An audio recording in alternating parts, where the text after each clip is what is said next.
N'est-ce pas?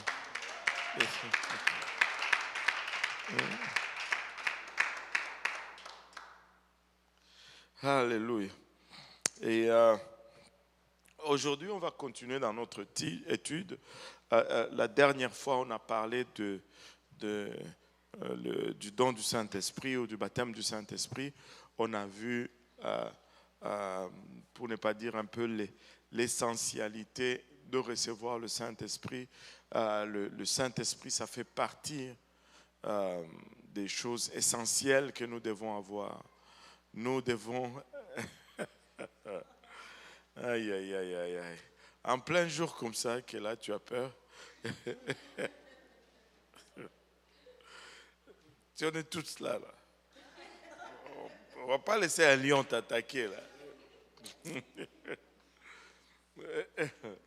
Et on a vu l'essentialité du Saint-Esprit, comment ça fait partie intégrale du salut. Le salut comprend 3 étapes, la repentance, le baptême d'eau et le baptême du Saint-Esprit. Et les 3 adressent littéralement les 3 temps, le passé, le présent et le futur. On se répand pour tous les péchés qu'on a commis dans le passé et on se baptise pour le présent et on rentre, on reçoit le Saint-Esprit pour le futur. Amen. Et le Saint-Esprit, c'est l'Esprit qui nous permet de naviguer au-dessus du péché. On reçoit le Saint-Esprit pour marcher dans une vie de sanctification. Et la sanctification, littéralement, c'est la vie qui évite le péché. Tu évites tout ce qui est mal, ben tu te sanctifies. C'est ça. Donc, maintenant, le lundi passé, on a reçu le Saint-Esprit. Mais maintenant, quand on a reçu le Saint-Esprit, ben, le Saint-Esprit opère des dons en nous. Et les gens vont confondre l'opération d'un don et la réception du Saint-Esprit. Et ils vont dire, ben, si quelqu'un qui, par exemple, qui prophétise, ben, cela veut dire qu'il a le Saint-Esprit. Non. Je vais vous donner un exemple concret. Dieu peut utiliser un âne pour parler à l'homme. Vous rappelez-vous? Ça ne veut pas dire que cet âne-là a été sauvé ou qu'il avait une quelconque mérite spirituel, au fait. Moi, je me rappelle plus quelle année. Je pense que c'était en 2003. Ouais, je pense que c'était en 2003. J'ai été remercié au travail. Je travaillais chez CAE, une compagnie qui fait des simulateurs de vol. Et après les attentats du 11 septembre, ils ont commencé à remercier les gens. Et parce que la quantité de travail baissait. Et en 2003, ben, c'est arrivé mon tour, ils m'ont remercié. Et je suis allé au bureau, on m'a dit, ben, on ne pouvait plus me garder, on n'avait plus assez d'ouvrages. Bon, je sortais du bureau, je sortais des ressources humaines, je devais rentrer à mon bureau pour prendre mes effets et aller à la maison. Et là, quand je rentrais, j'ai rencontré un monsieur qui travaillait là-bas, il était inspecteur. J'ai essayé de partager la parole du Seigneur avec lui. Il était un anti-Dieu comme pas possible. Lui, il était noir, il disait que la Bible c'est une affaire de blancs. Et il était dans les choses un peu mystiques, là. Et là, je rentrais vers mon bureau, je le croise, je dis, en passant, au revoir, hein, moi je viens de me faire remercier. Il me dit, non, toi?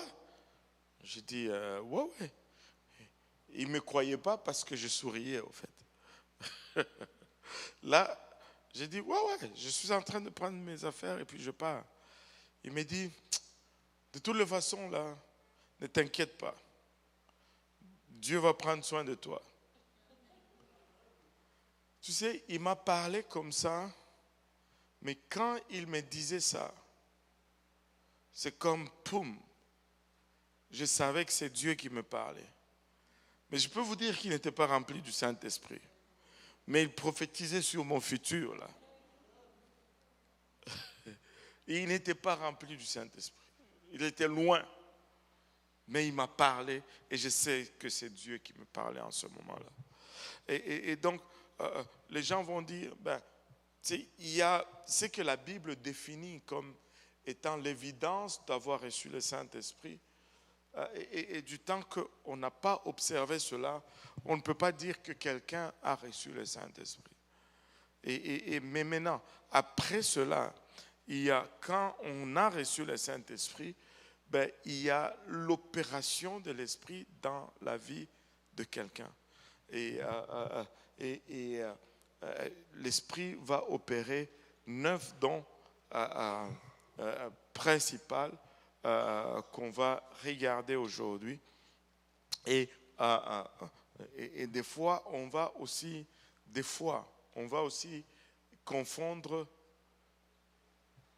l'opération d'un don avec un ministère.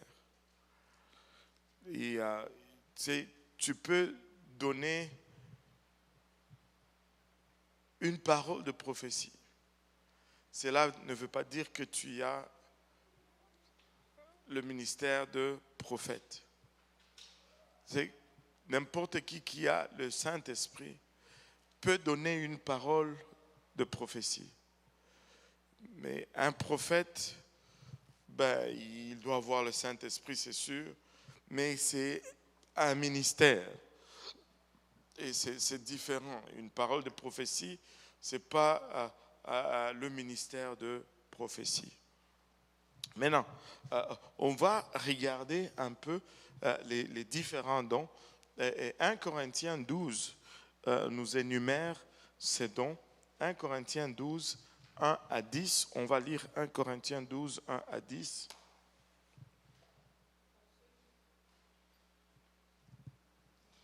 Pour ce qui concerne les dons spirituels, je ne veux pas, frères, que vous soyez dans l'ignorance. Vous savez que lorsque vous étiez païens, vous vous laissiez entraîner vers les idoles muettes selon que vous étiez conduits. C'est pourquoi je vous déclare que nul, s'il parle par l'Esprit de Dieu, ne dit « Jésus est anathème » et que nul ne peut dire « Jésus est le Seigneur » si ce n'est par le Saint-Esprit. Il y a diversité de dons, mais le même Esprit. Diversité de ministères, mais le même Seigneur. Diversité d'opérations, mais le même Dieu qui opère tout en tous. Or, à chacun, la manifestation de l'Esprit est donnée pour l'utilité commune.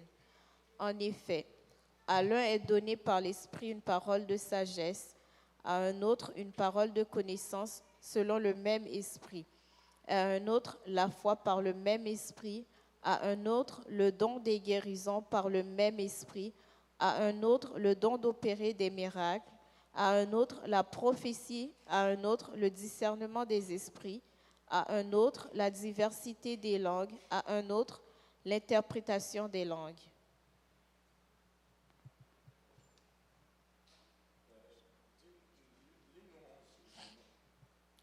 Un seul et même esprit opère toutes ces choses, les distribuant à chacun en particulier comme il veut. Les distribuant à chacun en particulier comme il. Maintenant, je veux juste vous provoquer un peu ici. Hein. Un seul et même esprit opère toutes ces choses, les distribuant à chacun en particulier comme il veut. Le il ici, c'est qui?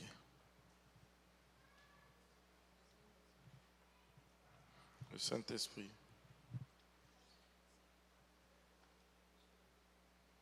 Dieu.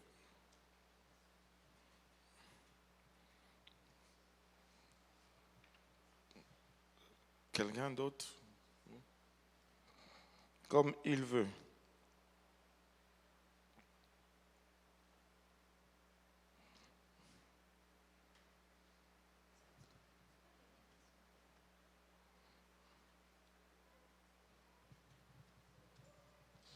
Pardon?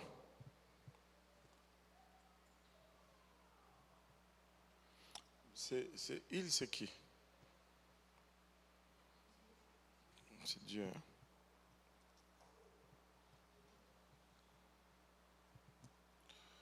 Hein?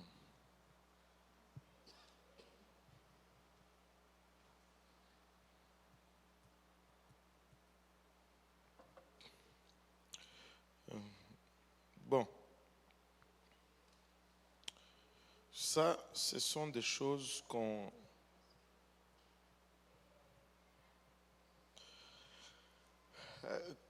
que l'on perd un peu suite à la traduction. Le il ici, c'est toi. Mm-hmm.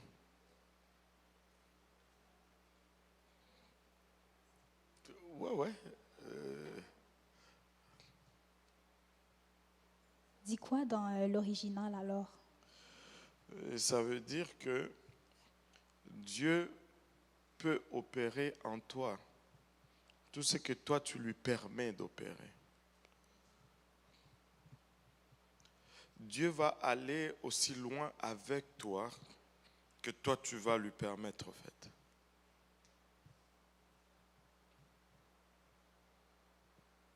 En d'autres termes, tu es autant spirituel que tu as décidé d'être.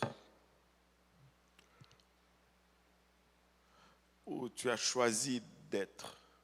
Si tu veux être plus spirituel, tu vas être plus spirituel. Si tu veux être moins spirituel, tu vas être moins spirituel. Ce n'est pas Dieu qui détermine combien spirituel que tu vas. Ce n'est pas Dieu qui détermine comme tu vas. Dieu, il veut t'amener le plus loin possible. Oui, question? Dans le fond, si nous, on permet à Dieu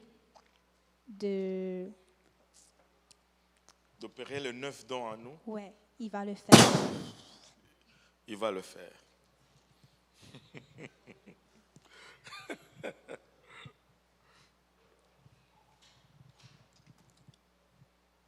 Il va le faire.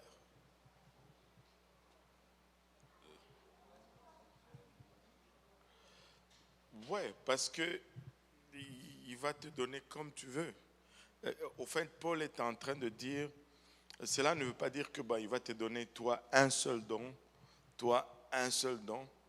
C'est comme les gens veulent, ils vont donner. C'est pas, il n'y a pas.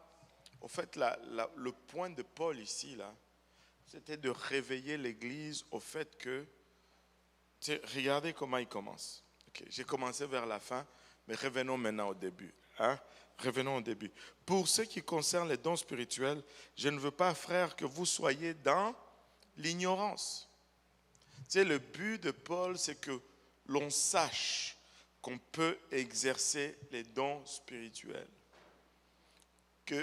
Parce qu'on a toujours tendance à penser que c'est toujours pour quelqu'un d'autre ou quelqu'un de plus spirituel ou comme sont notre façon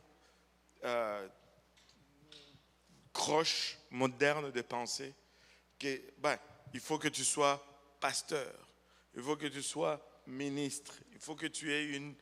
Ça n'a rien à voir. Absolument rien à voir.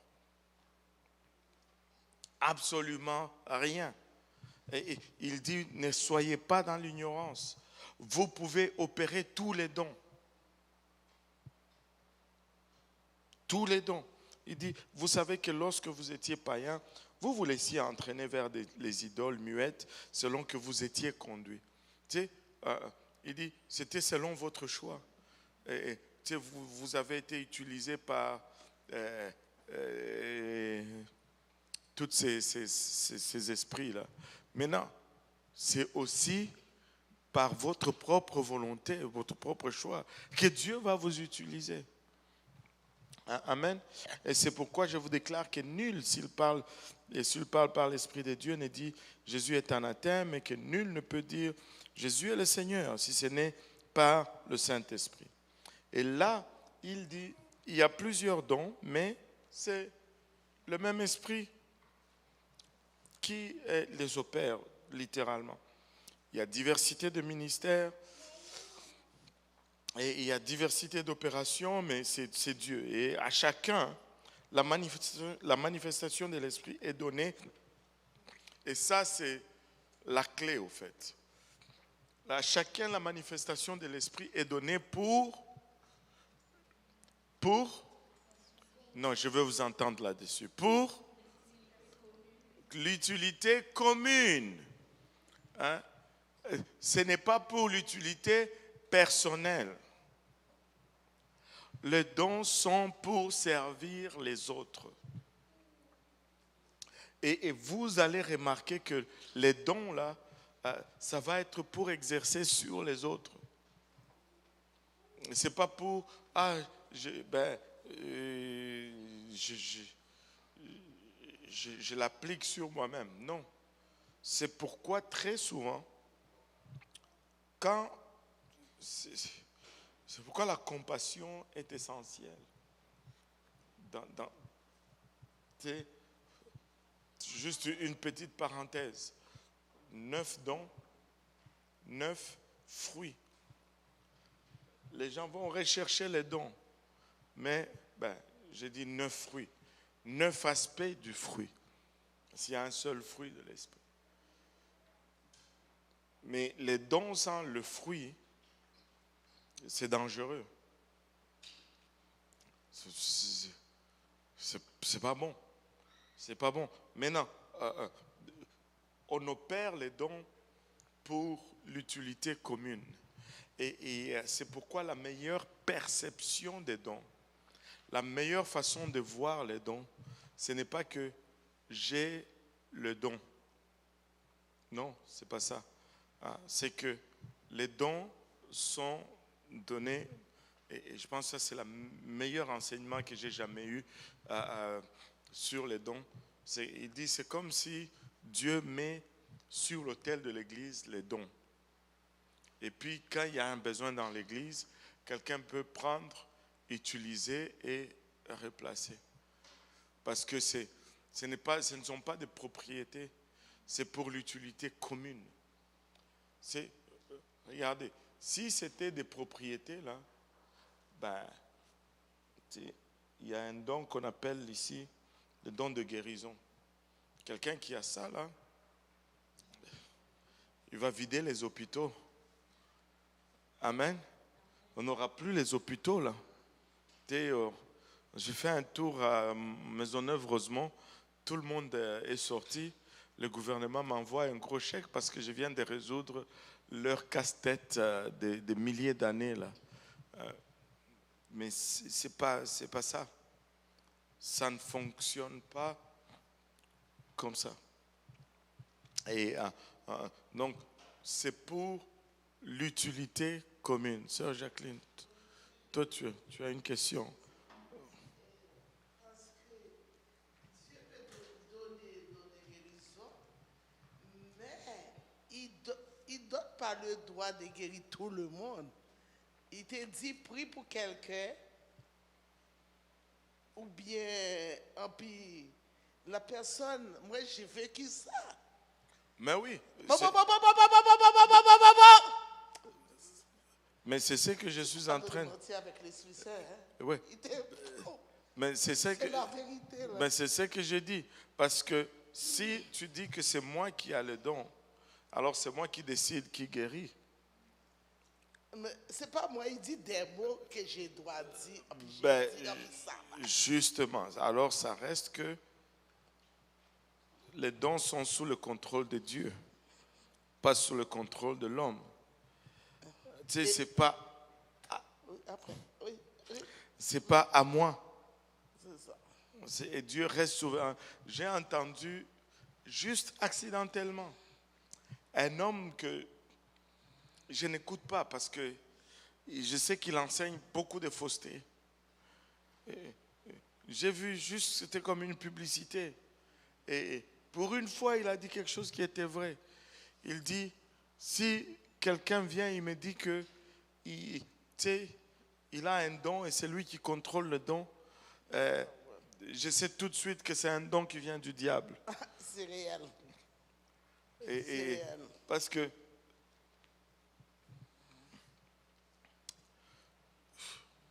Dieu, il demeure le souverain suprême. C'est pourquoi tu vas voir tu sais, des gens comme Élisée qui ont guéri d'autres personnes, mais qui eux-mêmes sont morts malades. Et, pasteur, qu'est-ce que le Messie a dit? Je suis d'accord 100%, moi-même prière que Jésus m'a donnée pour la personne qui ne peut pas marcher, j'ai utilisé pour des autres, ça ne marche pas. Ça marche pas. Bon. Ça marche pas. C'est parce que c'est Dieu qui est au contrôle. C'est ça. C'est Dieu qui est au contrôle. Il ne faut pas te casser la tête là. Toi, tu sais, nous devons être des bons postiers. Nous devons nous assurer que nous amenons la lettre à destination à temps. Mais c'est Dieu qui envoie la lettre. Ce n'est pas nous qui l'envoyons là. Des fois, nous allons entraver certaines choses par notre paresse, par notre manque de confiance, mais au final, tu sais, tu peux être zélé comme tu veux, mais si Dieu n'a pas envoyé le courrier là, tu n'as rien à délivrer là. Tu n'as rien à délivrer. Il faut que Dieu envoie le courrier. Enfin, moi je pense que c'est la meilleure façon que je puisse l'expliquer là. C'est des fois on n'est pas zélé. Ben, Dieu a envoyé le courriel, mais on n'est pas assez zélé pour le livrer là. Et on entrave. Mais des fois on est zélé, mais on n'a pas de courrier. On n'a rien à livrer.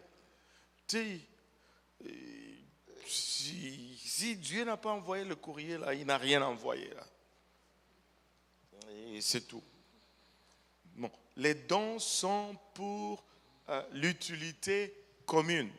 Et quand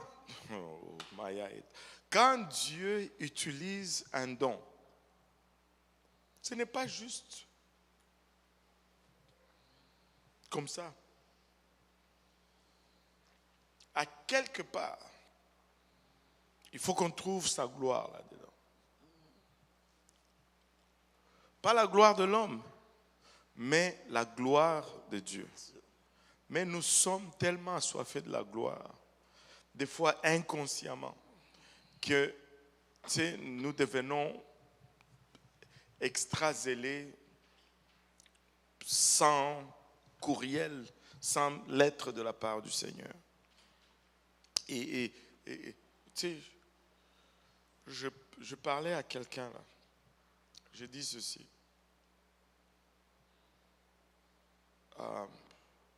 Dieu, quand tu marches selon la parole, tu es sûr que tout va tomber en ligne.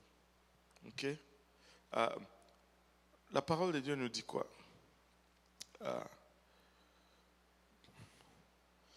C'est que nous devons travailler, que nous allons manger à la sueur de notre front. Amen. Il va même dire que celui qui ne travaille pas, qui ne mange pas non plus.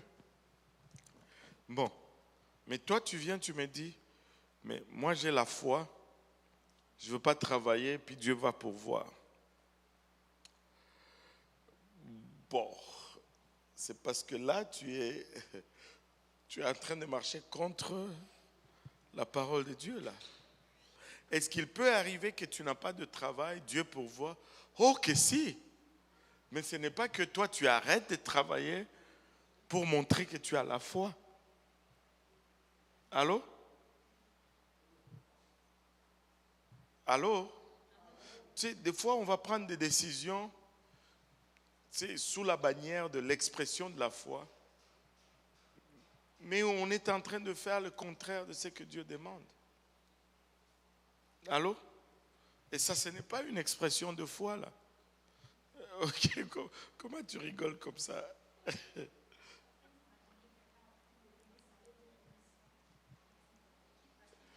Parce que j'ai la foi. Ça ne marche pas. Ça ne marche pas. C'est comme, tu sais, travaille d'abord. Si Dieu veut pourvoir, il va pourvoir. Tu sais, c'est ça. Anyway, à chacun, la manifestation de l'esprit est donnée pour l'utilité commune et non pour la gloire personnelle. Et là, il commence à énumérer. En effet, à l'un est donné par l'esprit une parole de sagesse, à un autre une parole de connaissance selon le même esprit, à un autre la foi par le même esprit, à un autre le don de guérison par le même esprit. C'est quiconque veut être utilisé peut être utilisé. Maintenant, si nous regardons les dons, je vais regarder un truc ici parce que je les mélange très souvent à cause de leur proximité.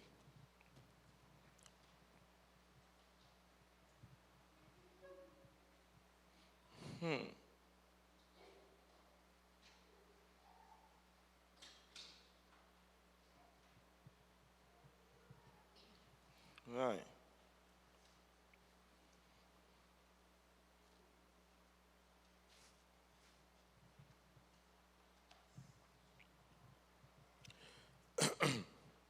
Maintenant, les 9 dons peuvent être divisés en... Je pense qu'on a sauté une charte. Ben, on a sauté une charte. Ben, on va regarder d'abord celle-ci et puis on va revenir à celle-là. Les 9 dons sont divisés, peuvent être divisés en 3 groupes. La première catégorie, c'est le don de parler, plutôt le don de savoir de façon surnaturelle, c'est-à-dire tu acquiers une connaissance que tu n'as pas, normalement tu ne veux pas savoir. Dieu te révèle juste une chose cachée. Et Dieu va utiliser cela beaucoup dans l'Église. Tu sais, nous sommes friands des dons qui sont spectaculaires. Par exemple, le don de guérison, waouh! Et nous les remarquons souvent. Et très souvent, les gens vont chercher. Et le don le plus recherché, là, ce sont les dons de guérison et le don de faire des miracles. Les gens, parce que c'est visible, c'est spectaculaire, et ça met en évidence la personne que Dieu utilise. Mais il y a des dons comme parole de connaissance ou parole de sagesse. Les gens ne vont pas même faire cas. Ça va être en opération parmi nous. On ne va même pas savoir que c'est en opération parmi nous. Parce que ça n'intéresse pas. Ce n'est pas spectaculaire. Ça ne met pas trop la personne en évidence. Mais alors que ce sont ceux-là qui sont les plus utiles, surtout dans le temps dans lequel nous vivons. C'est le discernement des esprits. Je préfère être capable de discerner les esprits que de voir quelqu'un guérir. Ça m'est plus utile. Ça sert plus, ça évite plus de catastrophes que de juste voir quelqu'un guéri. Il y a le don de savoir surnaturellement, les dons d'agir surnaturellement et les dons de parler de façon surnaturelle. Maintenant, il y a un dicton que on utilise à tort et à travers. Et j'ai même entendu cela la semaine passée et ça a vraiment attristé mon esprit. C'est quelqu'un qui dit, ben, je n'ai pas besoin qu'on m'enseigne parce que le Saint-Esprit m'enseigne. Ça a attristé mon esprit parce que, surtout quand ça vient de quelqu'un qui, ça fait 157 ans qu'il est dans l'église, ça fait mal. C'est comme, waouh, tous ces temps et tu en es encore là. Ça, c'est triste. Ben, pourquoi le Seigneur laisserait des enseignants?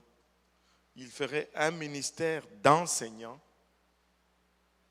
si le Saint-Esprit nous enseigne. En fait, notre problème même, c'est celui-ci. Le Saint-Esprit nous enseigne, on n'écoute même pas le Saint-Esprit. On ne l'écoute pas. Si on écoutait le Saint-Esprit, là, la sanctification, on n'allait même pas avoir besoin de l'enseigner. Allô? Oh oui. Oh oui. On ne l'écoute pas, le Saint-Esprit. Je vais vous donner un exemple. Et l'exemple, c'est... Ben, je vais vous en donner deux. Ici, à l'église, il y avait une fille qui venait à l'époque, une Algérienne qui est décédée malheureusement aujourd'hui.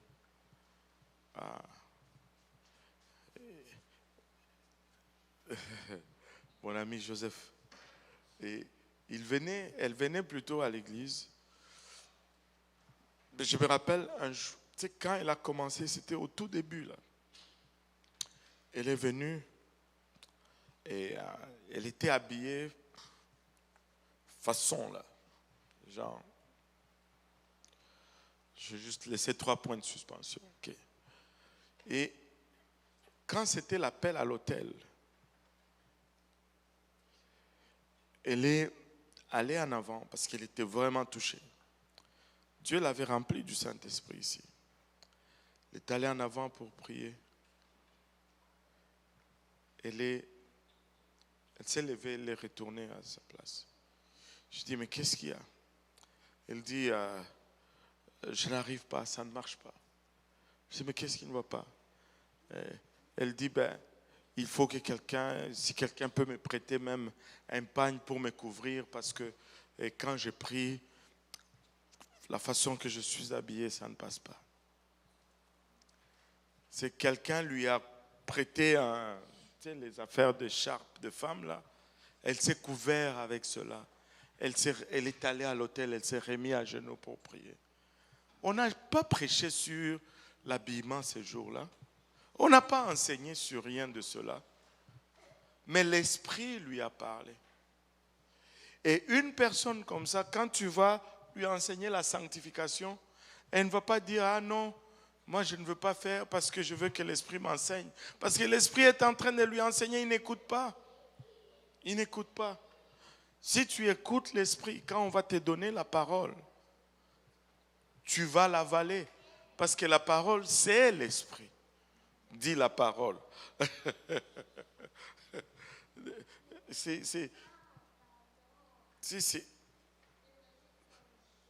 Le Saint-Esprit nous enseigne. Oui. Et nous devons écouter. Et le Saint-Esprit fait certaines choses en nous. On va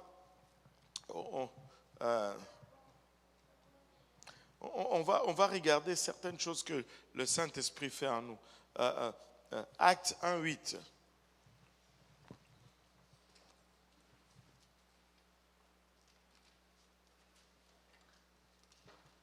Oh, j'avais dit que j'allais donner 2 exemples. L'autre exemple, ce n'était pas ici. C'était un prédicateur qui avait donné cet exemple. Je sais qu'il ne ment pas parce que je le connais. Il dit qu'il était dans une... Tu sais, il était invité à prêcher quelque part dans une église. Et il a prêché la parole de Dieu. L'appel à l'autel était puissante. Et tu sais, il y avait 2 personnes qui étaient là pour la première fois, 2 jeunes dames, une jeune fille. Et la jeune fille sont venues en avant. Et il y en a une qui s'est mise à genoux dans un coin de l'autel. Elle priait, elle pleurait. Mais elle avait, tu sais, une jupe qui arrivait là. Elle priait, elle pleurait. Et à un moment donné, elle s'est levée brutalement. Elle a littéralement sorti du sanctuaire en courant. Et là, il me dit, mais il ne comprenait pas. Il dit, mais qu'est-ce qui s'est passé? Qu'est-ce qui est arrivé? Et puis pour la revoir, quelques minutes après qu'il revienne dans le sanctuaire, au fait, quand il a couru, elle est allée dans la toilette, elle a enlevé sa jupe, elle a déchiré la doublure qui était à l'intérieur au niveau de la hanche, elle a arraché au niveau de la hanche, elle a fait descendre cette doublure jusqu'à ce que ça couvre à ses genoux. Et elle est retournée comme ça avec une jupe qui arrivait là-bas et la doublure intérieure qui descendait plus loin. Elle s'est remise à prier, elle s'est remise à genoux, elle s'est mise à prier et Dieu l'a remplie du Saint-Esprit. Personne ne lui a enseigné cela, mais c'est l'Esprit qui l'a enseigné. Mais on n'écoute pas quand l'Esprit nous enseigne, en général. Donc, Acte 1:8. Mais vous recevrez une puissance, le Saint-Esprit survenant sur vous, et vous serez mes témoins à Jérusalem, dans toute la Judée, dans la Samarie et jusqu'aux extrémités de la terre. Wow. Le Saint-Esprit nous donne la puissance. Maintenant, je vais parler un peu aux pentecôtistes pour un moment. Nous, les pentecôtistes, nous aimons le Saint-Esprit. Nous aimons le parler en langue. Mais malheureusement, très souvent, nous nous arrêtons seulement sur le parler en langue. Le Saint-Esprit, ce n'est pas seulement pour parler en langue. Et si je devais utiliser une meilleure terminologie, je dirais même prier en langue, pas parler en langue. Mais prier en langue. Quand nous parlons en langue, nous prions, nous intercédons. Nous ne comprenons pas, mais c'est une prière excellente. Allô? Mais ce n'est pas tout. Le Saint-Esprit, c'est la puissance pour que nous soyons des témoins. Si nous avons reçu le Saint-Esprit, nous allons témoigner au sujet de Jésus-Christ. Nous allons évangéliser. Nous allons commencer par chez nous. Nous allons aller plus loin et nous allons aller jusqu'aux extrémités de la terre. Nous allons témoigner. Le Saint-Esprit, c'est aussi pour évangéliser. Amen. Alléluia. Ça nous donne la puissance de parler. Ça nous donne le zèle, le pouvoir de parler, l'autorité de parler. Nous pouvons témoigner. Et vous savez, seuls ceux qui ont été rachetés peuvent témoigner du rachat qu'ils ont vécu. C'est pourquoi un ange ne prêche pas l'évangile. Parce qu'un ange n'a pas expérimenté l'évangile. Mais nous avons expérimenté l'évangile et nous pouvons prêcher l'évangile.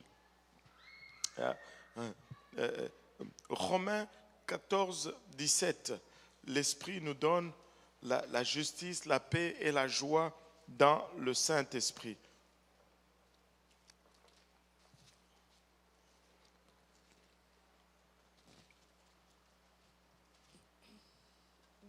Car le royaume de Dieu, ce n'est pas le manger et le boire, mais la justice, la paix et la joie par le Saint-Esprit. La justice, la paix et la joie par le Saint-Esprit. Regardez ces choses. Ce ne sont pas des mots lancés au hasard. Ce n'est pas la joie, la paix et la justice par le Saint-Esprit. Ce n'est pas la justice, la joie et la paix par le Saint-Esprit. C'est la justice, la paix et la joie par le Saint-Esprit. As-tu remarqué que quand tu as reçu le Saint-Esprit, là, tu commences à avoir tendance à vouloir payer tes factures à temps? Allô? Non? Avant, tu disais, je ne paye pas. Mais quand tu as reçu le Saint-Esprit,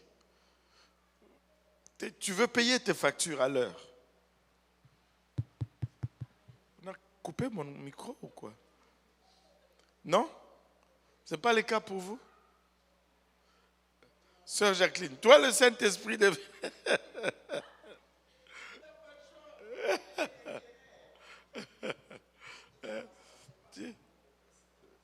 Tu n'as pas compris le verset là. Voilà, dis qu'est-ce que tu n'as pas compris.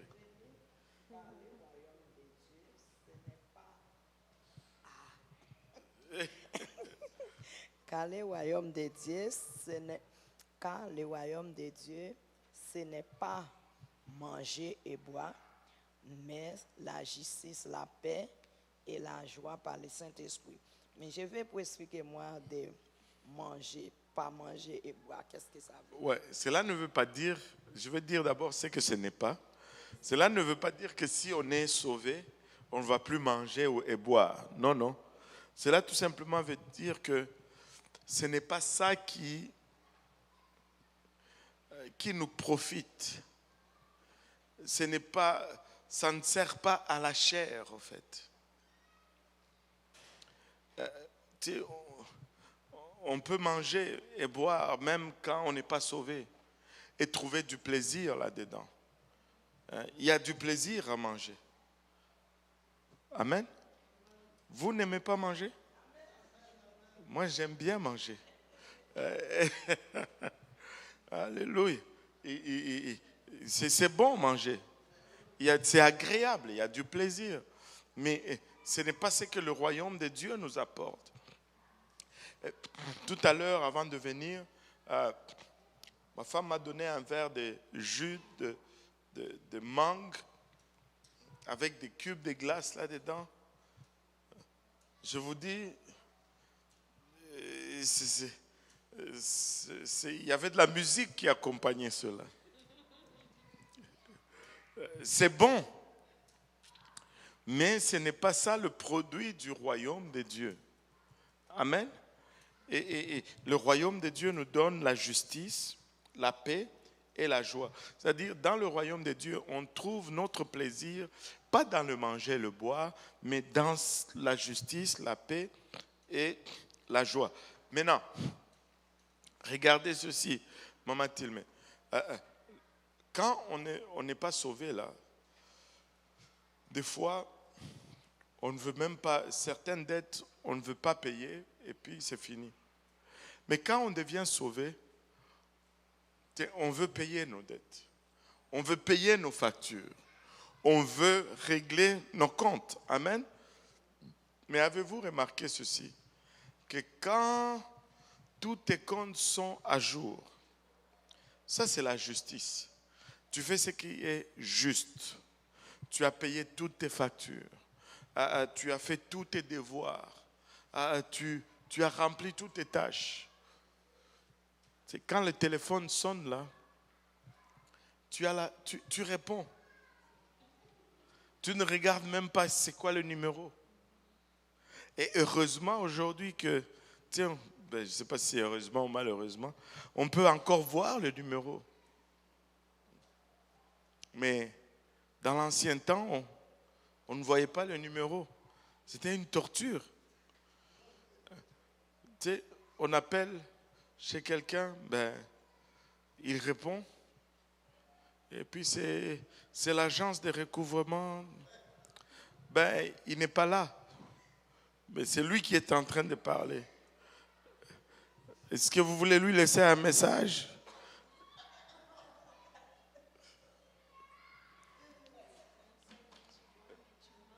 Ben, c'est ça. Mais quand tu as payé toutes tes factures, tu as réglé tous tes comptes, tu n'as pas de chicane avec personne, tu sais, le téléphone sonne, même le numéro inconnu, tu es comme, allô? Hein?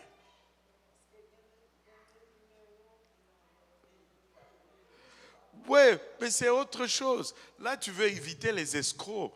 Ça, c'est autre chose. Mais là, avant, c'est toi qui étais l'escroc. Maintenant, tu- maintenant, tu veux éviter les escrocs. Ça, c'est autre chose. C'est autre chose, mamie, c'est autre chose. Mais avant, tu as une facture de $800 de Bell. Tu sais, le téléphone sonne là, tu dis, oh, Seigneur, je vais répondre demain. Mais tu ne vas jamais répondre. Mais, et là, c'est parce que tu n'as pas la justice et parce que tu ne fais pas les choses de façon juste. Tu n'as pas la paix. Mais quand tu fais juste, tu gagnes la paix. C'est pourquoi ça commence d'abord par la justice. Et la justice va produire la paix. Tu as tout bien fait, tu es en paix, tu dors tranquille. Et tu ne te tournes pas à gauche, tu dors, tu es à l'aise. Amen. Et maintenant, quand tu as la justice et que tu as la paix, tu sais qu'est-ce qui va sortir de là-dedans, là? C'est la joie. Des fois, tu as envie de sourire sans raison. As-tu déjà été là? Tu es au travail, tu souris. Et là, tes collègues se fâchent. Parce que tu es trop content. Laissez-moi vous donner un exemple. Ça c'est vrai. Le frère Ryan Allman, la dernière fois qu'il est venu, là, quand il est venu, il me dit, mais moi, je ne comprends plus les douanes canadiennes. J'ai dit, qu'est-ce qui s'est passé cette fois-ci? Parce que la fois d'avant, quand il était venu, il était tellement joyeux, il était tellement content, que quand il était devant le douanier, là, il était, oh, hallelujah, praise the Lord, how are you? Hey, it's a good day, amen. Et là, le douanier lui dit, toi, tu vas te faire contrôler là-bas. Il dit, pourquoi? Il dit, non, c'est pas normal, tu es trop joyeux. Il s'est fait contrôler parce qu'il était trop joyeux. Et là, cette fois-ci, il est venu, il était calme, il a gardé le sérieux. Et là, on commence à lui poser trop de questions. Et là, on a mis une ligne rouge sur sa carte là. Il dit, mais pourquoi vous avez fait ça? La première fois je viens, je suis joyeux, ça ne marche pas. Là, je viens sérieux, encore vous voulez me donner des problèmes. Je lui ai dit non, parce que toi tu es dans les extrêmes, frère. Il faut que tu sois au milieu, là, au milieu.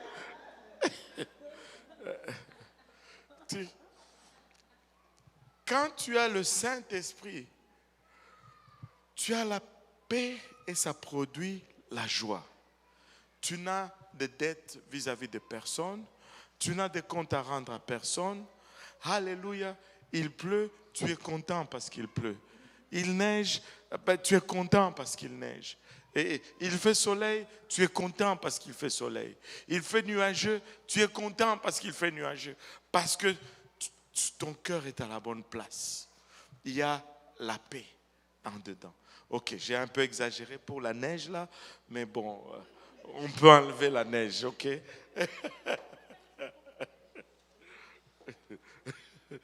Aïe, aïe, aïe. Mais vous comprenez ce que je veux dire, non? L'Esprit de Dieu nous conduit sur la voie de la justice et cette justice produit une paix en nous et cette paix produit la joie en nous. Tu es à quelque part, tu es dans l'autobus ou tu es au travail, tu dois littéralement te couvrir la bouche parce que tu as envie de crier Alléluia, tellement que la joie du Seigneur est dans le cœur. Est-ce que c'est déjà arrivé à quelqu'un là? Tu es en train de marcher, puis c'est comme, il n'y a pas de raison, mais que c'est bien. C'est parce que l'Esprit de Dieu te donne la joie. Alléluia. Regardons, l'Esprit de Dieu nous donne l'amour. Romains 5:5.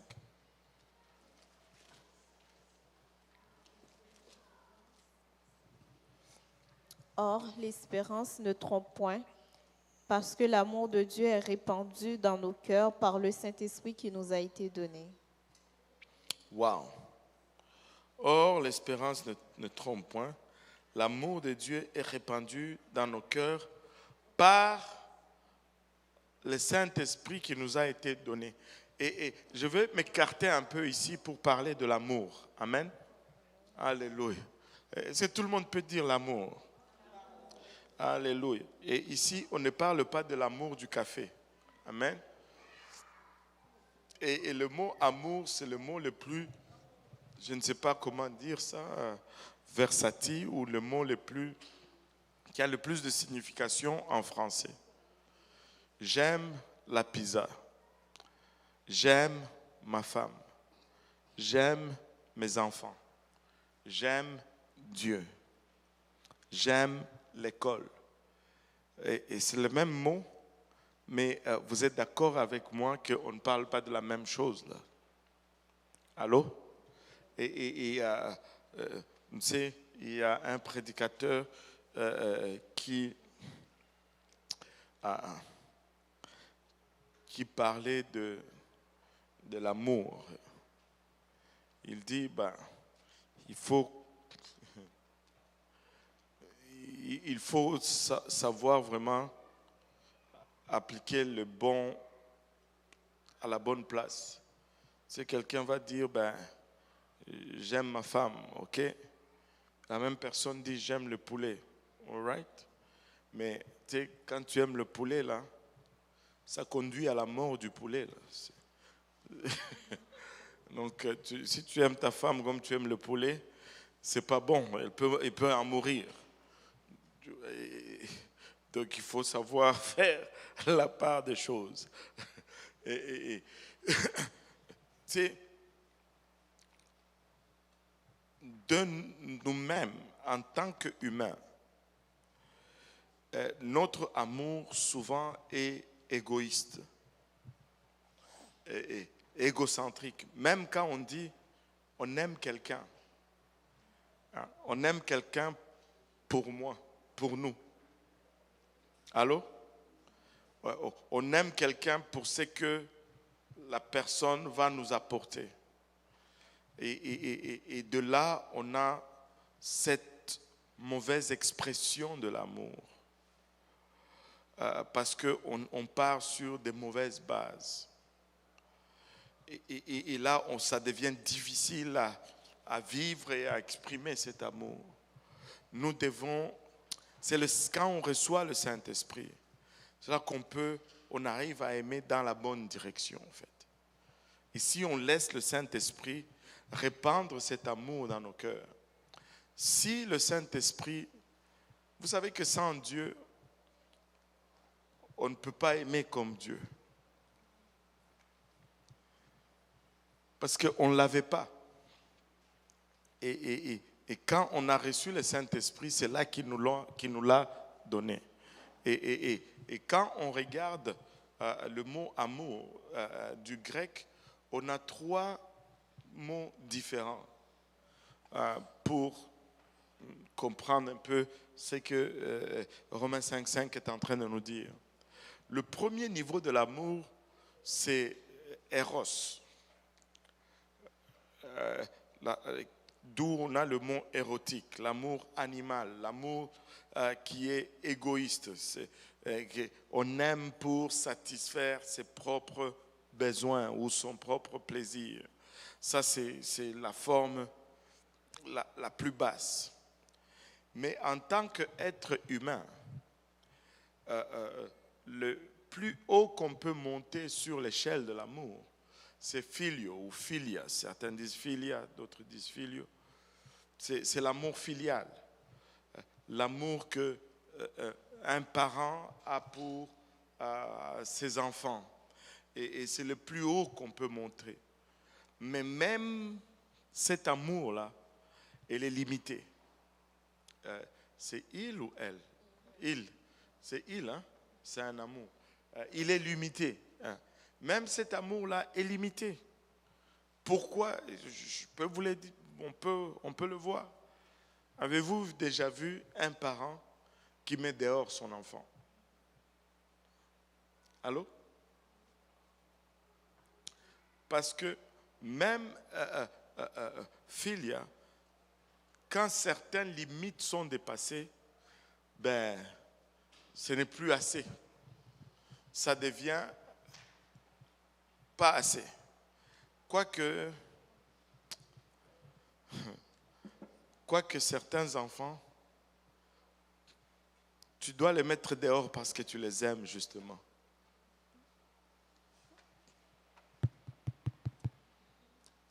Oh. Allô? Je suis tout seul là-dedans. Des fois, je vous dis, certains enfants, non, pape, sinon tu ne l'aides pas. Sinon tu ne l'aides pas. Tu le mets dehors, il va apprendre la leçon. Et là, c'est là. Mais sinon, ça ne marche pas. Mais même filio ou filia, jusqu'à un certain niveau, ça ne peut pas aller. Quand les choses deviennent dures, là, ça ne marche pas. Mais Romains 5:5 ici, ce n'est pas filio, ce n'est pas eros, c'est agapé, l'amour de Dieu. Et seul un esprit renouvelé peut exprimer agapé. Et quand tu agapes quelqu'un, ben, tu l'aimes de façon inconditionnelle. Allô? De façon inconditionnelle. Mais maintenant, les gens vont... Nous sommes champions dans l'art de pervertir tout ce que Dieu donne. Amen. Même les meilleures choses que Dieu nous donne, nous allons les gâcher. Nous allons prendre agape et nous allons dire, ben, ça c'est un amour inconditionnel. Ça veut dire que peu importe ce que l'enfant fait dans la maison, c'est correct, je dois continuer à les dorloter. Non. C'est le même Dieu qui dit qu'il nous agape, mais c'est le même Dieu qui dit qui aime bien châtie bien. Si tu ne corriges pas ton enfant, tu ne l'aimes pas. Ce n'est pas une expression d'amour que de ne pas corriger son enfant. Allô? Oh boy. Je sais qu'il y a beaucoup d'enfants ici, mais je dois le dire quand même. Ce n'est pas une expression d'amour quand on ne corrige pas. Parce qu'on détruit quand on ne corrige pas. Savez-vous, il y a un tueur en série qui était tellement populaire. Il a été condamné à mort. Il s'appelait Ted Bundy. Est-ce qu'il y en a qui ont entendu parler de Ted Bundy? Alléluia. Et avez-vous un peu écouté son histoire? Parce qu'il y a un pasteur chrétien qui l'avait interviewé avant son exécution. Ils font une émission là, chrétienne. C'était très populaire à l'époque. J'ai oublié juste le nom de l'émission. Mais Ted Bundy, une des choses frappantes dans son entrevue, là, il dit que il déteste sa mère. Et quand on lui demande pourquoi, il dit parce que elle ne m'a jamais corrigé. Elle m'a laissé faire tout ce que je voulais. C'est pourquoi je suis arrivé là où je suis.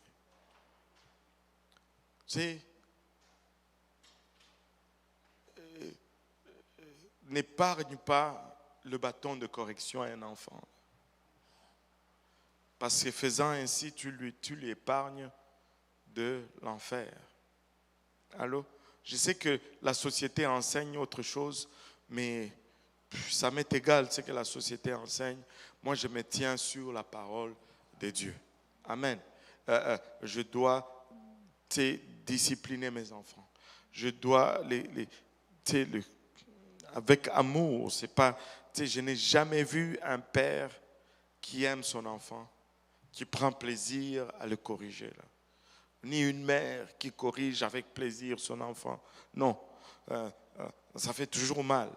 Mais oh que c'est nécessaire. Oh que c'est nécessaire. Alléluia.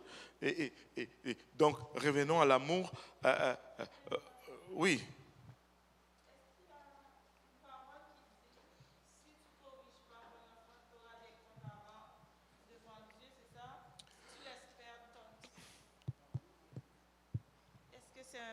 Une parole qui dit ça, si tu ne corriges pas ton enfant, c'est comme tu laisses ton enfant, puis tu auras des comptes à rendre devant Dieu.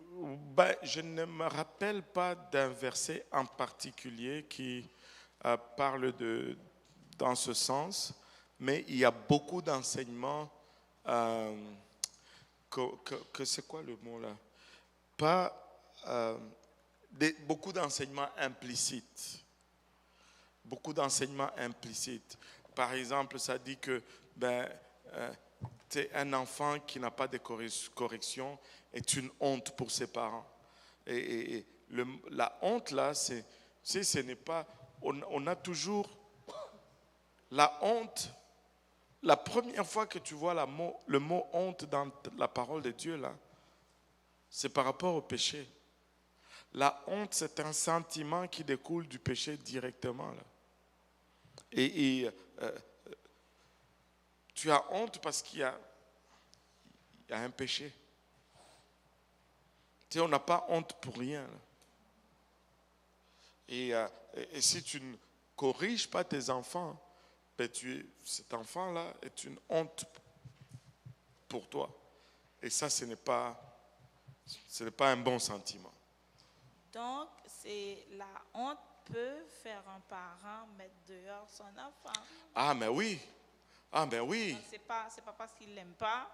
Donc, mais non, c'est pas parce qu'il l'aime pas. Mais, tu sais, regarde, moi je vais vous dire ouvertement, j'aime beaucoup mes enfants. Mais je n'ai pas peur de les corriger. Justement parce que je les aime. Et s'il faut aller jusqu'à mettre dehors, ben je vais le faire. Pas parce que je prends plaisir dans cela, parce que il faut qu'il y ait quelque chose pour le réveiller. Là. S'il n'y a pas ça, je peux vous... Il y a tellement d'exemples de parents qui ont laissé aller et qui regrettent terriblement. Et je ne parle pas de l'abus, il ne faut pas abuser.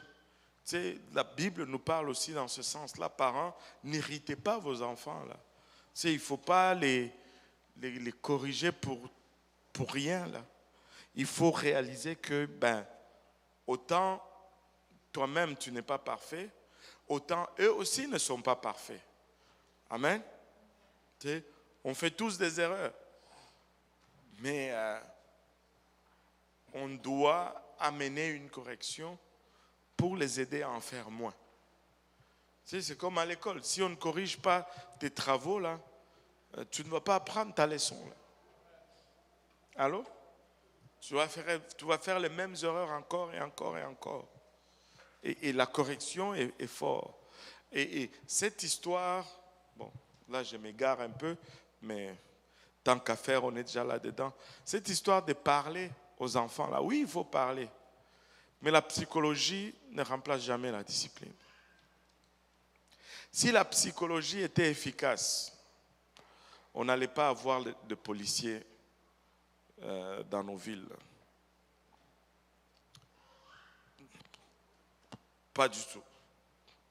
Parce qu'on allait juste nous dire, tu sais, ce n'est pas bon de faire du 60 à l'heure dans une zone de 30 et parce que il y a quelqu'un qui peut en mourir et tout le monde allait le faire parce que on a parlé, on a eu une conversation sérieuse comme on dit.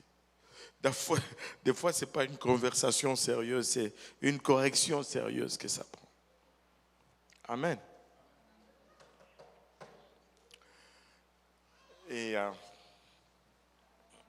l'amour agapé. L'amour agapé. Dieu nous donne, sans le Saint-Esprit, on ne peut pas aller à ce niveau d'amour. Avez-vous remarqué que lorsque vous recevez le Saint-Esprit, votre perspective change? Allô? Hey, sinon, je vais prier encore pour vous ici. Votre perspective change. Tu sais, vous devez aimer même ceux que vous n'aimiez pas. Allô? Ou du moins les tolérer. Tolérer, c'est bon? Manangaï, Seigneur, baptise-nous encore. Hein? Sans rancune. La Bible, mais comment est-ce que vous allez y arriver? La Bible dit aimez vos ennemis.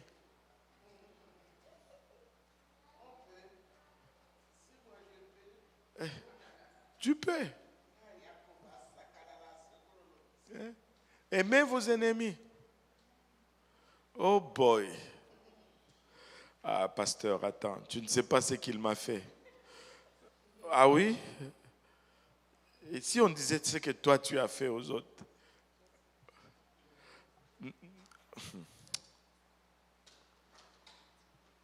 Oui, c'est vrai quand même. Là, c'est trop, là. Il faut que ça sorte. Ok, la Bible nous demande d'aimer nos ennemis. Il y a... est-ce que aimer nos ennemis, c'est être capable de s'asseoir à table, rire, manger et tout, ou s'il y a un besoin, on apporte notre aide et après on se retire?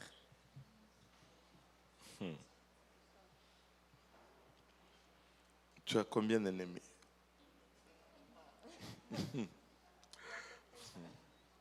Quelques-uns. Aïe, aïe, aïe. Quand la Bible nous dit aimer nos ennemis, c'est aimer nos ennemis, même ceux qui ne sont pas nos ennemis, là. Est-ce que ça ne vous arrive pas des fois, même, ok, mari et femme, là, ok, il y a seulement un couple ici, les autres, leurs femmes ne sont pas ici, ou leurs maris ne sont pas ici. Bon, dites-moi les vraies choses, là. Ça n'arrive pas, malgré tout l'amour que vous avez l'un à l'autre, ça n'arrive pas des fois que tu n'as pas envie de manger à la même table avec l'autre. Ça est riche comme ça, comment tu me regardes comme ça là, hein? Ça n'arrive pas un petit peu des fois. Il y a une situation et puis là tu dis, ben là, je n'ai pas envie.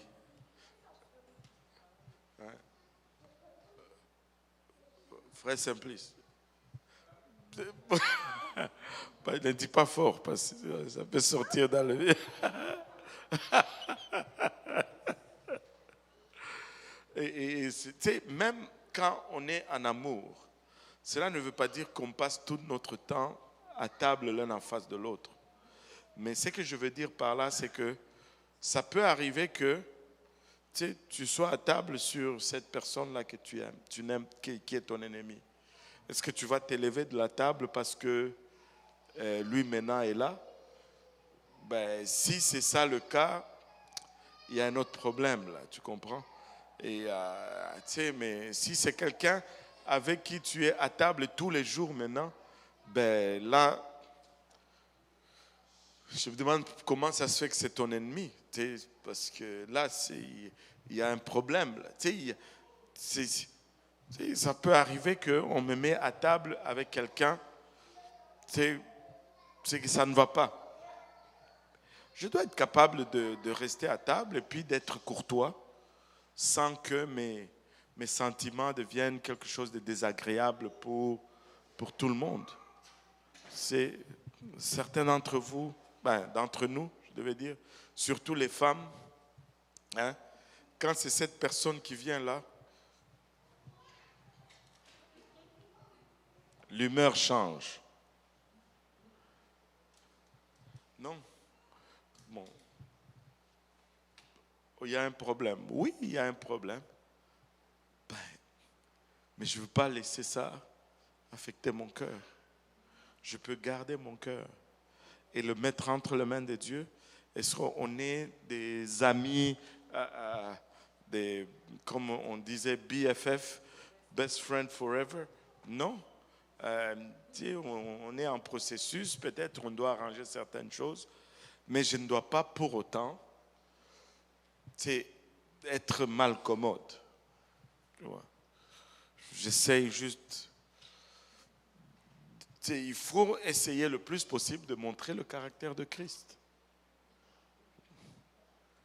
Et c'est comment qu'il disait en anglais? WWJD, WWJD, ça vous dit quelque chose? Hein? What would Jesus do?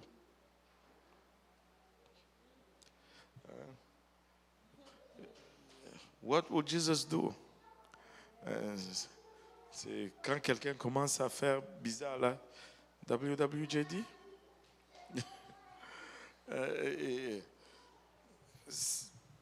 C'est pas toujours évident. Je ne suis pas en train de dire que là, moi, je suis au contrôle de toutes mes émotions et que non, c'est pas ça. Mais c'est ça le chemin que nous devons suivre. Amen.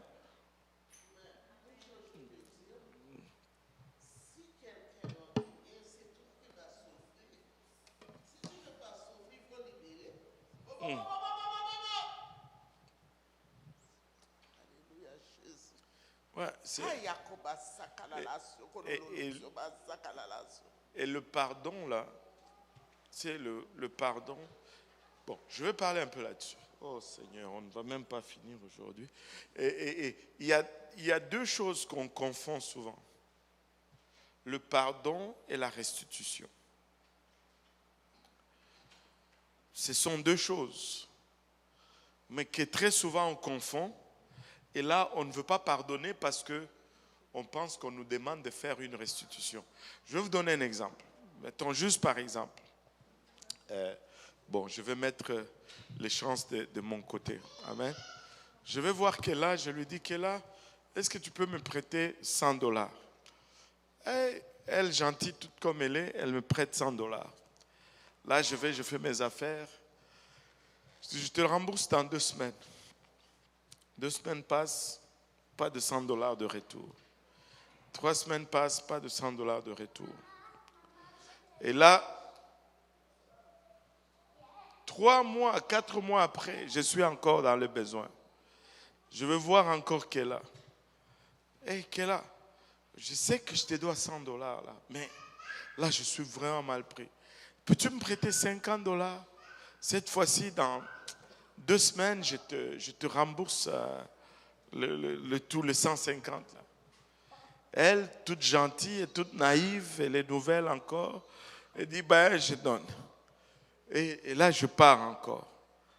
6 mois après, il n'y a pas de retour. Et là, je veux voir encore Kéla. Je lui dis, Kéla. Là, il dit, ah non. Non, pas cette fois-ci. Et là, moi, pour la rendre coupable, je dis, la Bible dit, il faut pardonner. Non, c'est pas ça. Tu sais, elle peut me dire, ok, je te pardonne. Tu n'as pas besoin de me rembourser les 150. On est quitte. Mais cela ne veut pas dire que je vais faire une restitution. Je ne veux pas te prêter encore jusqu'à ce que tu aies fait preuve que tu es devenu sérieux ou solvable. Je ne veux pas me compromettre encore parce que je ne sais pas si je vais être encore à mesure de pardonner. Cela ne veut pas dire que j'ai pardonné. Je n'ai pas pardonné parce que je ne te réclame plus les 150. Mais je ne veux plus me remettre à une place où tu vas me faire encore mal. Oui. Est-ce que c'est la même chose? Est-ce que ce serait la même chose avec Dieu quand on va devant lui, on lui demande pardon pour un péché? Et là, on le refait encore. Ben, c'est pourquoi on parle de la repentance sincère. Il faut que notre repentance soit sincère. Maintenant, moi, je ne sais pas à quel point tu sais, c'est sincère. Il y a ces choses avec lesquelles qu'on va se battre. Ben, je peux mettre ça encore dans la même perspective. Si 3 ans après, je me montre tu sais, digne, je ne pense pas qu'elle va avoir de problème à me prêter. Là. Mais le fardeau n'est pas sur elle. Parce que quand je dis, ben, tu ne pardonnes pas, c'est parce que je veux mettre le fardeau sur elle. Le fardeau est sur moi. Alors si vraiment je retombe dans le même péché, ben, le fardeau est sur moi. Et moi, je sais si ma repentance est sincère ou pas là. Si ma repentance est sincère, ben, ok. Il ne faut pas que je retombe dans les mêmes choses. Mais si je ne peux pas continuer non plus à jouer avec Dieu continuellement, là, et si l'enlèvement me prenait au moment où je suis dans la chute, on fait comment? On va blâmer Dieu? Tous les efforts? Non. Tu sais, à un moment donné, il faut juste arrêter. À un moment donné, il faut que ta repentance soit... Tu sais, une des choses les plus importantes, là, c'est qu'il faut être honnête avec soi-même. Moi, je pense qu'on a beaucoup perdu sur ce point-là parce que très souvent, on se ment à soi-même. On se dit, je suis correct. Non, ne dis pas que tu es correct. Je ne suis pas correct. Si tu te dis, je suis correct, ben, ta repentance ne va pas fonctionner. Il faut reconnaître que là, ça ne va pas. Je ne suis pas bien. Tu sais, pas devant quelqu'un ou devant les gens, mais toi-même, là, face à toi-même, reconnais que ça ne va pas. Quand tu reconnais que ça ne va pas, tu verras que tes efforts vont produire des résultats. Mais si tu te mens toi-même, tu te dis, je suis correct, je pense que je suis bien. Non. Tu vas refaire la même chose. Jusqu'à fatiguer. Et donc, le pardon, c'est une chose, mais la restitution, c'est une autre chose. On doit pardonner. Ça, c'est obligatoire. Là. Pardonne-nous nos offenses, comme nous pardonnons aussi à ceux qui nous ont offensés. Mais la restitution, ça dépend de l'autre. Je ne suis pas obligé de restituer si toi, tu n'as pas prouvé que tu as changé. C'est pourquoi la parole de Dieu nous dit, du temps que ça dépend de vous, soyez en paix avec tout le monde. Parce que des fois, ça ne dépend pas de nous. On peut bien vouloir, mais si l'autre ne veut pas, on ne pourra pas. On ne pourra pas. Et c'est ça. Donc, nous devons avoir le Saint-Esprit pour aimer de la bonne façon. Pour aimer même là où c'est difficile d'aimer. Amen.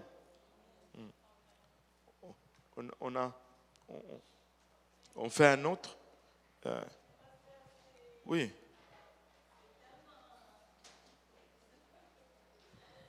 C'est tellement vrai. C'est juste, c'est le Saint-Esprit vraiment qui peut aider. Ouais. Et comment adoucir le cœur là. Parce que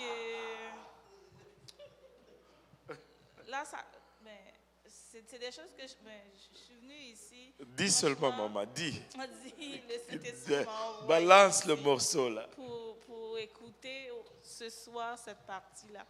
Parce que c'est tellement vrai. Là, je suis en train de prier pour aller chercher tout ce que tu viens de dire là. Et je commence à le sentir parce que je prie sincèrement.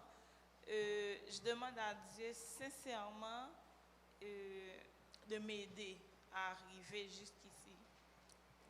Et je vois la différence pour de vrai. C'est comme comment je me sens, c'est comme à l'aise. tantôt, tu parlais des dettes, quand on a payé, comment on sent. Eh bien, justement, il y a, je ne sais pas si je dois te le dire maintenant ou ça, c'est après que j'allais te parler là-dessus. Parce que il y a dans toute règle, il y a exception. Il y a des dettes que tu as, que ce n'est pas volontairement que tu l'as, c'est par rapport à un bien que tu voulais faire à quelqu'un d'autre. Puis là, ça t'a chapeauté pour quelque chose que tu voulais aider. C'est ça, et il y a une provision dans la parole de Dieu pour cela. Maintenant, comment aimer cette personne-là? Si tu ne pries pas pour de vrai, pour dire à Dieu, regarde, j'avais pas de dette, puis j'ai signé ou bien j'ai aidé, je voulais rendre service à quelqu'un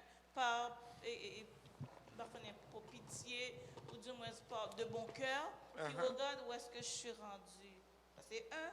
De deux, la loi dit que dans un travail, si tu es là avant, la personne qui vient après toi, ben oui, c'est la loi, mais aussi avec l'ancienneté, s'il y a un privilège, par exemple, au niveau d'heure, puis c'est pas toi qui dois, la personne va te remplacer.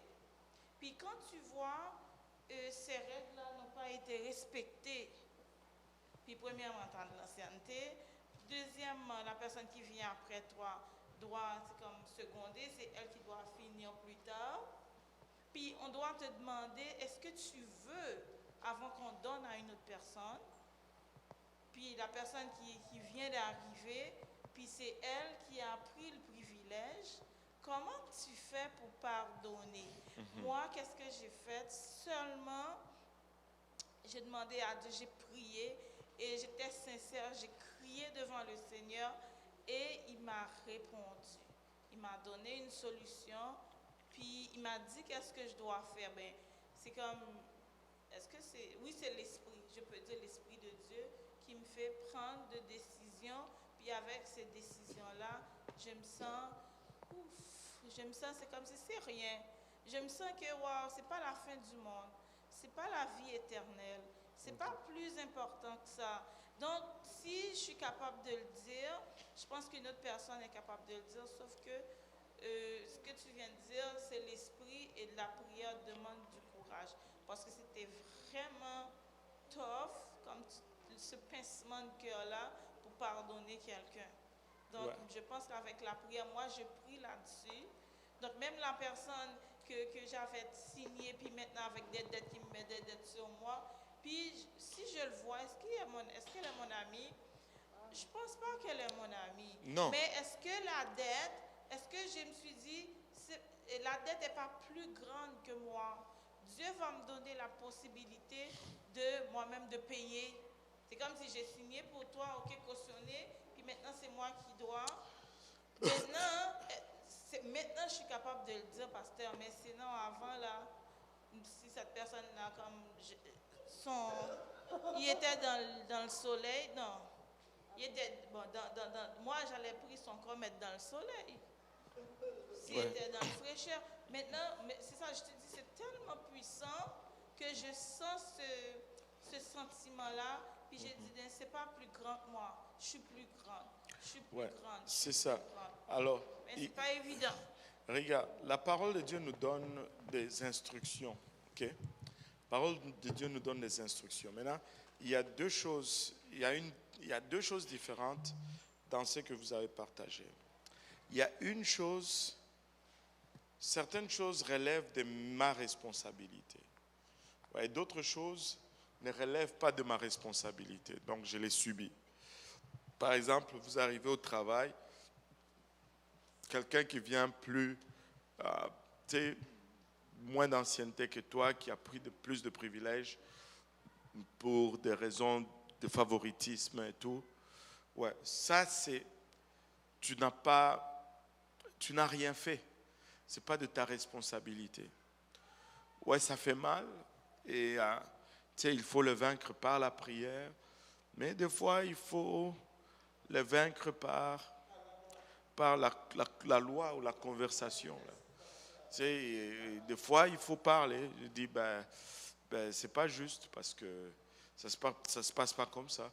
Mais des fois, il faut laisser aller parce que des fois, Dieu sait comment rattraper les choses. Tu vois, maintenant, c'est à toi d'être sensible comme Dieu te dirige pour adresser cela. On n'adresse pas tout de la même façon. Ça dépend aussi. Maintenant, l'autre part où tu cautionnes quelqu'un, et là, c'est toi qui es responsable. C'est toi qui prends la décision de cautionner quelqu'un. Maintenant, ce que je vais dire va sembler un peu dur, mais c'est pourquoi je ne veux pas le dire moi-même. Je veux faire parler d'abord la parole du Seigneur, et puis après, on va voir cela. Proverbe 11, verset 15.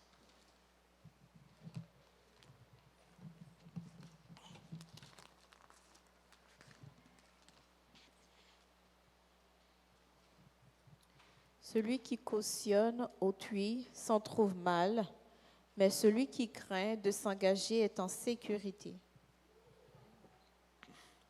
Vous voyez ce que ça dit? Vous voyez ce que ça dit? Lis-le encore. Je pense que personne n'a entendu. On était occupé. Proverbe 11, verset 15. Celui qui cautionne autrui s'en trouve mal, mais celui qui craint de s'engager est en sécurité. Celui qui cautionne autrui s'en trouve mal, mais celui qui craint de s'engager est en sécurité. En d'autres termes, quelqu'un vient pour te demander de cautionner déjà dès le départ, c'est parce qu'il y a quelque chose qui ne fonctionne pas dans ses calculs à lui. Il a été quelque part, on lui a dit tu n'es pas capable. Tu vois? Si quelqu'un demande d'être cautionné, c'est parce qu'on lui a dit quelque part tu n'es pas capable. Parce que s'il était capable, on n'allait pas lui demander la caution là. Donc il faut être prudent. Il faut être prudent. De ne pas s'engager. Et ça, c'est quelque chose, tu sais, ça fait peut-être 3 fois que ça revient dans l'espace d'une semaine. Le Seigneur est en train de me dire que je dois apprendre à dire non. Parce que des fois, tu dis oui parce que tu te sens mal. C'est comme si tu disais non, tu n'es pas gentil. Non, des fois, non, c'est gentil. Parce que ça évite des problèmes plus graves. Et tu sais, des fois, on a peur de blesser ou de ne pas aider. Des fois, ne pas aider, c'est ça, aider. Des fois, quand tu aides, tu n'aides pas. Mais c'est quand tu dis non que tu aides vraiment la personne à voir plus loin ou à voir mieux. Et je sais que nous avons des grands cœurs et on veut bien voir les gens réussir, les gens, mais des fois il faut dire non parce que c'est pas bon. C'est pas bon. Donc c'est ça. C'est lui qui cautionne autrui. S'en trouve mal. Et il ne faut pas toujours cautionner.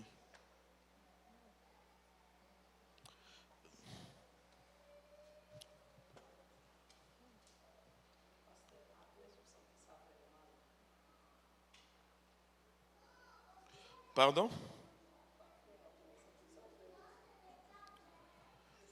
Hein, pardon? Ah bon, hein? Et regarde, c'est juste un autre Proverbe 6. Proverbe 6.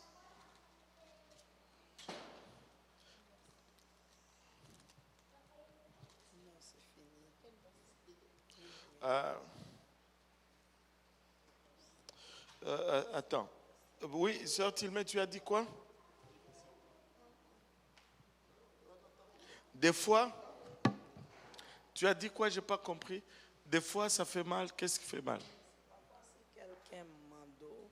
Oui. Et puis, mais si vous dites non, parfois ça fait mal. Oui, je sais. Mais ça va faire moins mal que si tu donnes et que ça donne des problèmes après. Parce que si tu donnes et que ça donne des problèmes après, ça va faire plus mal. Regardez, moi par exemple, je vais vous donner un autre exemple. C'est les gens qui demandent l'argent au coin des rues là. Des fois, vous pouvez les voir, vous avez mal. Allô? Mais laissez-moi vous dire une chose. Ne donnez jamais l'argent à quelqu'un sur la rue. Jamais. Parce que j'ai parlé à quelqu'un une fois et ça m'a ouvert les yeux.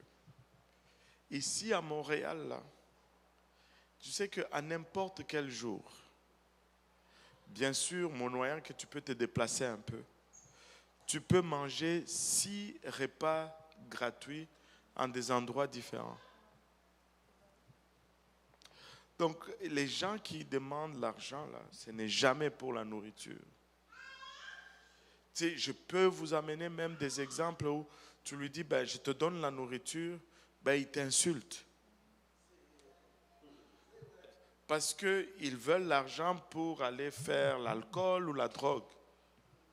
La nourriture, tu peux en avoir gratuit à plusieurs places ici à Montréal. Tu donnes l'argent, c'est à 95-99% sûr que c'est pour l'alcool ou la drogue. C'est tout. Alors je ne donne pas. Peu importe, je ne donne pas. Et je ne veux pas me culpabiliser pour cela.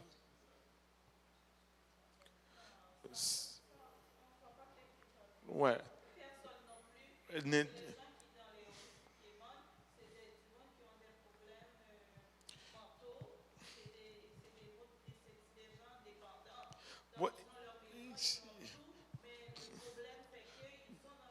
Ben, même pas ça. Il y a plus que ça, maman.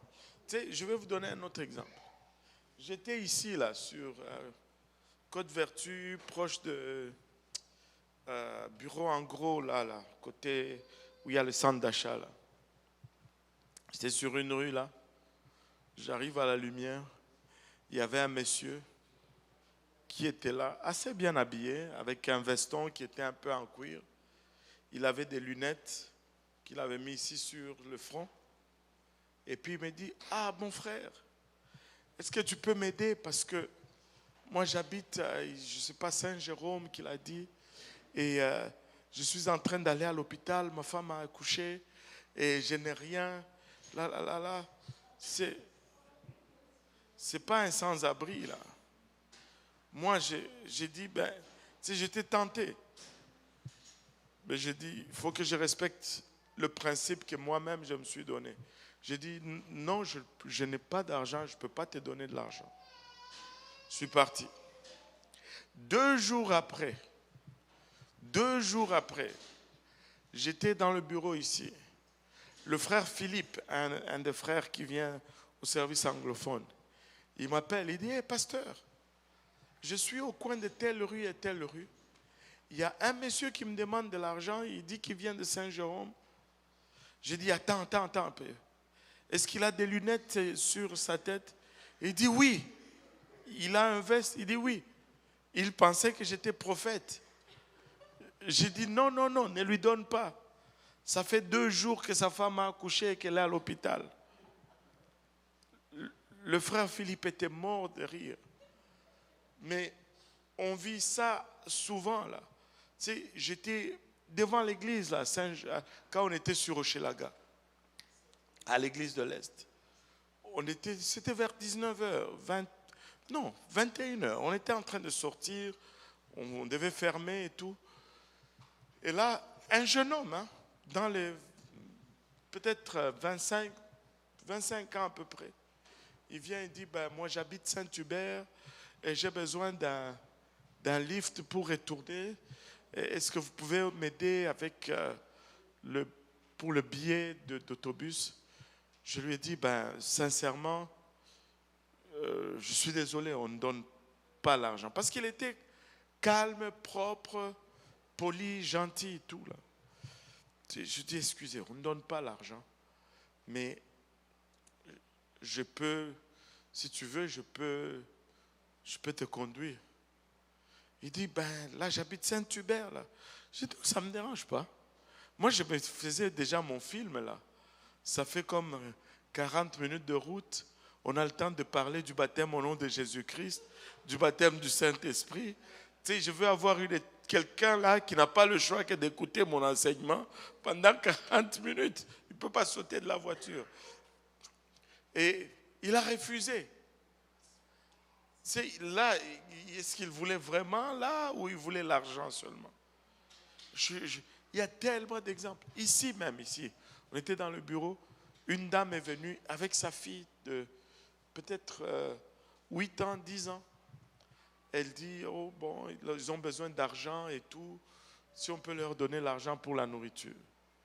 Tu regardes la femme, elle avait 3 ou 4 chaînes dans le cou, 2 ou 3 bagues.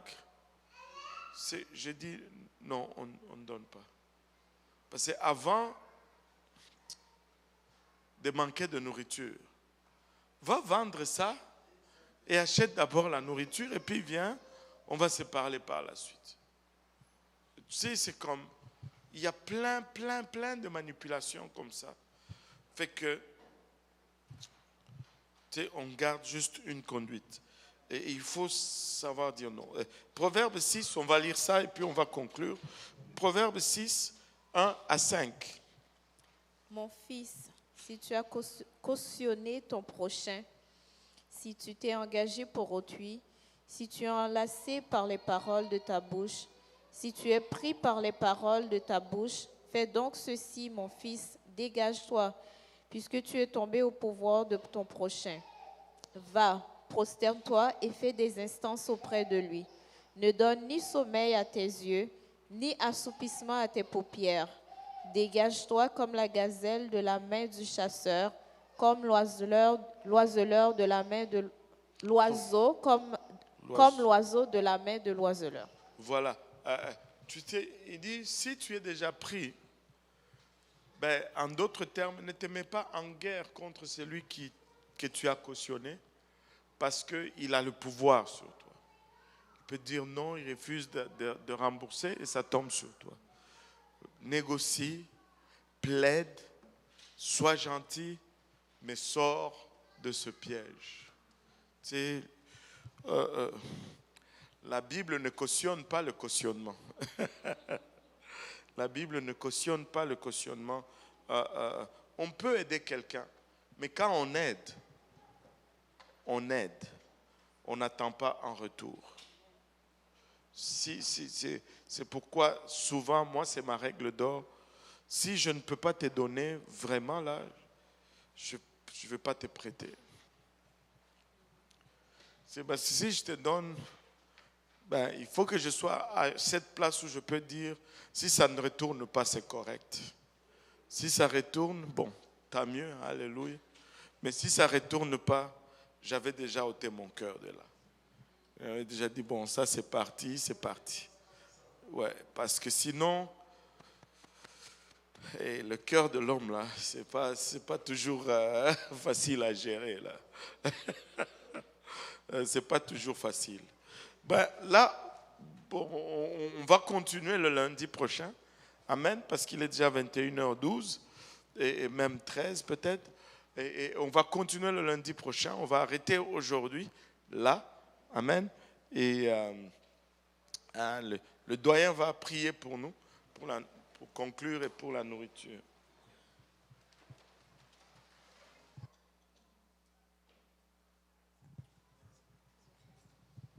Prions Dieu ensemble, Papa, nous te bénissons, nous te rendons grâce encore une fois, Papa, pour l'opportunité encore que tu nous as donnée, Seigneur. Papa, de venir et d'entendre encore, Papa, ton message que tu as prodigué au travers de ton serviteur, Seigneur. Nous prions maintenant, Seigneur, que ces paroles restent durablement dans nos cœurs, Seigneur. Produis le fruit d'une repentance digne, éternel Dieu de gloire, que nous revenons sur nos pas, éternel Dieu Tout-Puissant. Bénis et sanctifie la nourriture, bénis les mains qui l'ont fait, les mains aussi qui prendront part. Que nous puissions le prendre avec action de grâce et simplicité de cœur, Seigneur. Souviens-toi de ceux qui n'en ont pas, Seigneur, et que toute la gloire te revienne. Que le peuple de Dieu dise au nom de Jésus.